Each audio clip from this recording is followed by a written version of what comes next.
అందరికి నమస్తే. నేను ఒక పెద్ద ఇన్సిడెంట్ జరిగింది. కాకపోతే జనాలకు తెలవదు. ఎందుకు తెలవదంటే ఎవరు వార్త రాయలేదు.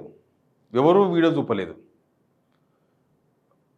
ఆమె కేసీఆర్ మీద మాట్లాడితే, కేటీఆర్ మీద మాట్లాడితే, బీఆర్ఎస్ మీద మాట్లాడితే తాటికంత అక్షరాలతో రాసిన పేపర్లు.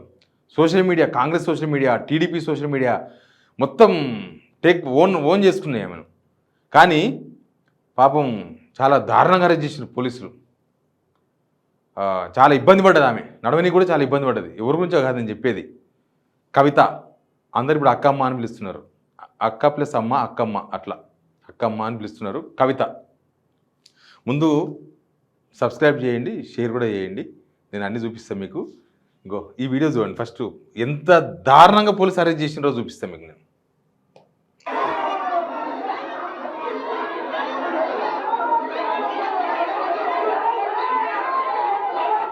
బాగా గమనించండి. తీసుకుపోయి పాపం రాళ్ళ మీద వదిలేస్తారు. అక్కడి నుంచి తీసుకొచ్చి కారుకు దబాన తాకిస్తారు. ఎవరికైనా ఇబ్బంది కదా. జూమ్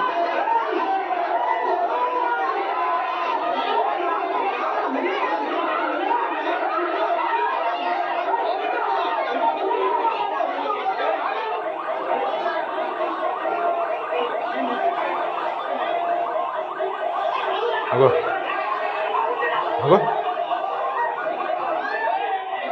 అయ్యయ్యో.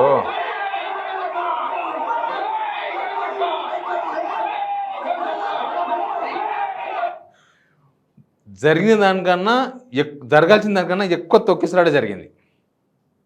మామూలుగా అరెస్ట్ చేస్తూ ఉంటారు కానీ ఏమైంది అసలు? ఏడిపోయింది మేడం? ఎడిపోయిందంటే ఉప్పల్ బగాయత్ కొన్ని ఉద్యమ సంఘాలలో మాకు జాగాలు ఇవ్వాలి, అక్కనే జాగాలు ఇవ్వాలని చెప్పి డిమాండ్ చేస్తున్నారంట. కాబట్టి ఈమె ధర్నా చేసిందనమాట వాళ్ళ పార్టీ తరఫున. మరి ఉద్యమకారులకు ఆడనే ముప్పలు బగాయతులనే కావాలని ఎందుకు అనుకున్నారో తెలియదు. ఎందుకంటే చాలామంది ఉద్యమకారులు ఉన్నారు, లక్షల మంది ఉద్యమకారులు ఉన్నారు. ముప్పలు బగాయత్ సరిపోదు నిజానికి. కానీ ఎంత దారుణంగా ఎత్తుకపోయిన పోలీసులు. ఫస్ట్ అరెస్టులు చూసినాం కానీ ఇట్లాంటి అరెస్ట్ ఎప్పుడు చూడలేదు. అది కూడా ఆమె మాజీ ఎమ్మెల్సీ, మాజీ ఎంపీ, కేసీఆర్ బిడ్డే కాదనలేం కదా మనం. పార్టీ వేరుండొచ్చు కానీ అట్లా పోలీసులు చాలా నెగ్లియన్స్గా తీసుకుపోయారు. చాలా నెగ్లియన్స్. ఒక మహిళా నేతను, ఒక మహిళా లీడర్ని అట్లా ఎత్తుకపోయి ఆ రాళ్ళ మీద వేసి తీసుకుపోయి ఆ డోర్కి దాకిచ్చేసి దబానా. ఏందది? చాలా పెద్ద ఉద్యమం చేసింది మేడం. కానీ ఆమె నమ్ముకున్న పేపర్లు ఒక్క వార్త రాయలే. ఆమె నమ్ముకున్న పేపర్లు ఎందుకంటున్నా నేనంటే, ఆమె కేసీఆర్ మీద కామెంట్ చేసినా, కేటీఆర్ మీద కామెంట్ చేసినా, వాళ్ళ పార్టీ మీద కామెంట్ చేసినా ఇక్కడ బ్యానర్ని రాస్తారు. బ్యానర్ వార్త. ఇప్పుడు కూడా మాట్లాడతారు కదా ధర్మపురి అరవింద్ వాళ్ళు వీళ్ళు. కవితనే చెప్పేసింది ఇంకా కాళేశ్వరంలో అవినీతి జరిగిందని. ఇంకేంది? అయిపోయా, ప్రూఫ్ ఇదే, ఇంకా 6 years అన్నట్టు మాట్లాడతారు కదా. ఆమె వార్తలు పాపం ఎవ్వరూ కవర్ చేయలేదు. ఇంకో ఆంధ్రజ్యోతి తాటికాయంత అక్షరాలతో రాస్తాడు ఈయన కవిత వార్తలు ఎప్పుడైనా సరే. కానీ మొత్తం ఎత్తికిన ఈయనన్న పాపం అంత యుద్ధం జరిగింది కదా. అయ్యో నేను మర్చిపోయినా, మళ్ళీ చూపిస్తేలే ఆమె ఎంత ఇబ్బంది పడ్డది, దానివల్ల ఎంత పోలీసులు చేసిన వ్యవహారంతోనా. ఇంకో ఆంధ్రజ్యోతి. ఇక నమస్తే తెలంగాణ అంటే ఎట్టా రాయరనుకో వాళ్ళు. ఎందుకంటే ఆమె దాన్ని కూడా తిట్టింది, నమస్తే తెలంగాణ కూడా తిట్టింది కాబట్టి వాళ్ళు రాయరు. ఏడలేదు, అన్ని పేపర్లు చూసిన. అంత ఆయాస పడితే ఆమె, అంత ఇబ్బంది పడితే. ఇంకో సాక్షి 22 రాసిర్రు. ఇంకో ఆర్ఆర్ ట్యాక్స్ కాస్త ఆర్పీ ట్యాక్స్, ఏలేటి మహేశ్వరుడి వార్తకు రాసిర్రు. ఇంకా ఏంటో జెట్ స్ప్రేతో నీటిని కొట్టి బెంగళూరులో డే కేర్ సెంటర్లు ఏమో అది కూడా రాసిండ్రు. ఇక చదువులి గతి నుండే. కానీ ఆమెది ఒక్క ఫోటో లేదు, ఒక వార్త లేదు. ఆమె నమ్ముకున్న సోషల్ మీడియాలో కూడా లేదు. ఆమె ఏ సోషల్ మీడియా నమ్ముకున్నది కూడా చెప్తాను నేను మీకు. అంటే సిచ్యువేషన్ కళ్ళు తెరవాలన్నమాట పాపుడు. ఇంకో ఈనాడు వీళ్ళు కూడా రాస్తారు కదా. మొత్తం ఎత్తికిన ఎక్కడా లేవు. పాపం పొద్దుగా లేచి ఆమె కూడా పేపర్లు చూసుకుండొచ్చు. నా వార్త చాలా పెద్ద వార్త రాసి ఉండొచ్చు, నేను ఎప్పుడేం మాట్లాడినా చాలా పెద్దగా వస్తుందని. కానీ ఆమె కేసీఆర్ తిరితే, కేటీఆర్ తిరితే, బీఆర్ఎస్ని తిరితే తప్ప వాళ్ళు వార్త రాయరు. ఆ విషయం ఆమె గమనించాలి. ఎంత ఇబ్బంది పడ్డదో ఆమెనే ట్వీట్ చేసుకున్నది. ఒక్కసారి చూడండి మీరు. ఆమె దిగడము, నడవడము ఎంత ఇబ్బందికరంగా ఉందో చూడండి. పోలీసులు చేసిన దాష్టికంతో ఇదంతా పోలీసు వాళ్ళు అంత దారుణంగా ట్రీట్ చేశారు.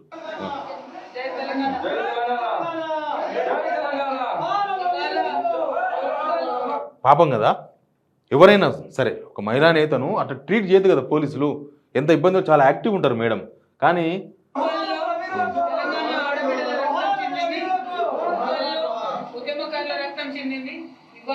ఈ గవర్నమెంట్ కి కౌంట్ డౌన్ స్టార్ట్ అయిందన్న విషయం తెలంగాణ ప్రజలు, తెలంగాణ ఉద్యమకారులు ప్రతిరోజు గుర్తించాలి. గవర్నమెంట్ కి చాలా దారుణంగా గవర్నమెంట్ ఇచ్చినటువంటి హామీలే నెరవేర్చకపోవడం వల్ల అన్యాయం.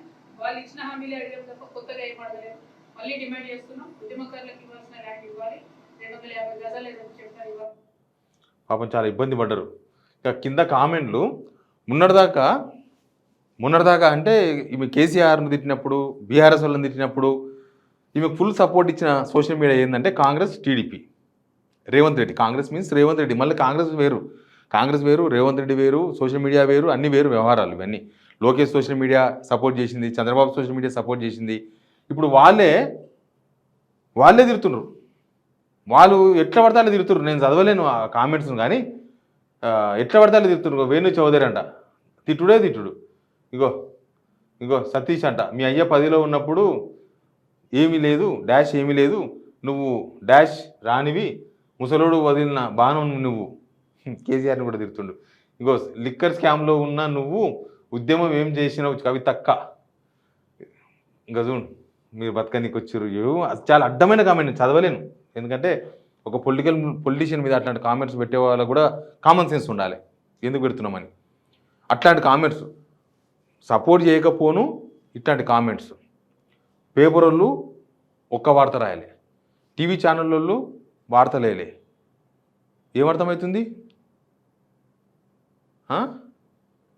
మీరే ఏమర్థమవుతుందో కామెంట్ బాక్స్లో చెప్పండి. అయితే ఉద్యమకారుల తరఫున ఒక ఉద్యమం అయితే ఏదో ఒక ప్రయత్నం చేసింది కదా, కానీ వార్త ఎందుకు రాయలే? మొన్నటిదాకా తాటికాయ తక్షణాలతో రాసిన వాళ్ళు ఆమెను పోలీసులు అంత దారుణంగా ట్రీట్ చేస్తే, చాలా దారుణంగా ట్రీట్ చేసిండ్రు. ఇట్లాంటి అరెస్టు కరెక్ట్ కాదు ఇది. మరి పోలీసు వాళ్ళు వాళ్ళకి ఏమి ఆదేశాలు ఉన్నాయో, వాళ్ళకి ఏం ఆదేశాలు ఉన్నాయో తెలియదు, కానీ చాలా దారుణంగా ట్రీట్ చేసిండ్రు కవిత విషయంలో మాత్రం. చూసిన వాళ్ళందరూ పాపం అన్నారు, కానీ మీడియా వాళ్ళకి కనికరం కలగలే, వార్త రాయలే. Please subscribe.